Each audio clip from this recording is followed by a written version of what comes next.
ഇന്ന് നമ്മുടെ കപ്പൽ കടലിൻ്റെ നടുക്കാണ് ആങ്കർ ചെയ്തിരിക്കുന്നത്. അവിടെ നിന്ന് നമ്മുടെ ലൈഫ് ബോട്ടിൽ കയറിയാണ് നമ്മളിന്ന് കരയിലേക്ക് പോകുന്നത്. നമ്മളിപ്പോൾ ഉള്ളത് നോർവേയിലെ ലോഫ്റ്റൺ എന്ന ഐലൻഡിലാണ്. ഇവിടെ ടെർമിനൽ ഇല്ലാത്തതിനാലും ഇവിടുത്തെ കടലിൻ്റെ ആഴം സ്വാഭാവിക ആഴം കൂടുതലല്ലാത്തതിനാലും നമ്മൾ നമ്മുടെ ലൈഫ് ബോട്ടിലാണ് ഇവിടുത്തെ ടെർമിനലിലേക്ക് പോകുന്നത്.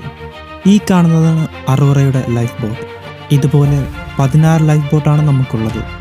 ഇപ്പോൾ ഈ കാണുന്നത് ആങ്കറിൽ കിടക്കുന്ന കപ്പലിൽ നിന്നും നമ്മുടെ ലൈഫ് ബോട്ട് പതുക്കെ കരയിലേക്ക് നീങ്ങുന്നതാണ്. ഏകദേശം 20 മുതൽ 25 മിനിറ്റാണ് ആങ്കർ ചെയ്ത സ്ഥലത്തു നിന്നും നമ്മുടെ ടെർമിനലിലേക്കുള്ളത്. ഇപ്പോൾ ഈ കപ്പലിൻ്റെ അടിവശത്തായി കാണുന്ന ആ 2 ഷെൽഡോറിൽ നിന്നാണ് ഗസ്റ്റുകളും ക്രൂകളും നമ്മുടെ ഈ ലൈഫ് ബോട്ടിലേക്ക് കയറുന്നത്. കപ്പൽ ആങ്കറിലുള്ളപ്പോൾ ലൈഫ് ബോട്ട് ഉപയോഗിക്കുന്നതിനെ നമ്മൾ ടെൻഡർ എന്നാണ് പറയുന്നത്. അതുപോലെ ആങ്കറിലുള്ളപ്പോൾ നമ്മൾ പോകുന്ന പോട്ടിനെ ടെൻഡർ പോട്ടും എന്നാണ് വിളിക്കുന്നത്. ഈ കാണുന്നതാണ് നമ്മുടെ കപ്പൽ. ആ ചുവന്ന ഭാഗം മാർക്ക് ചെയ്തെടുത്തുന്നത് ഏകദേശം 4 നിലകളോളം അടിയിലേക്കുണ്ട്.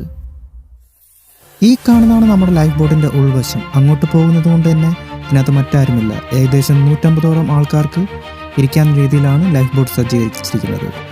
നമ്മളിപ്പോൾ ഏകദേശം ദ്വീപിൻ്റെ ടെർമിനലിൽ എത്തിക്കഴിഞ്ഞിരിക്കുന്നത്. ഈ കാണുന്നത് നമ്മുടെ മറ്റൊരു ലൈഫ് ബോട്ടാണ്. അത് അവിടുന്ന് പാസഞ്ചേഴ്സിനെ എടുത്തിട്ട് തിരിച്ചു പോവുകയാണ്. നമ്മുടെ കപ്പലിലെ തന്നെ ക്രൂ മെമ്പേഴ്സാണ് ഇരിക്കുന്നത്. അപ്പോൾ നമ്മുടെ ലൈഫ് ബോട്ട് അവിടെ ചെല്ലുന്നതനുസരിച്ച് അവരതിനെ സെക്യൂർ ചെയ്യുന്നതാണ് ഈ കാണുന്നത്. കപ്പലിൻ്റെ ഈ ലൈഫ് ബോട്ട് ഓടിക്കുന്നത് നമ്മുടെ ഡെക്ക് ഡിപ്പാർട്ട്മെൻറ്റിലുള്ള ആൾക്കാരാണ്. അവർ തന്നെയാണ് ഇത് സെക്യൂർ ചെയ്യാനും സഹായിക്കുന്നത്.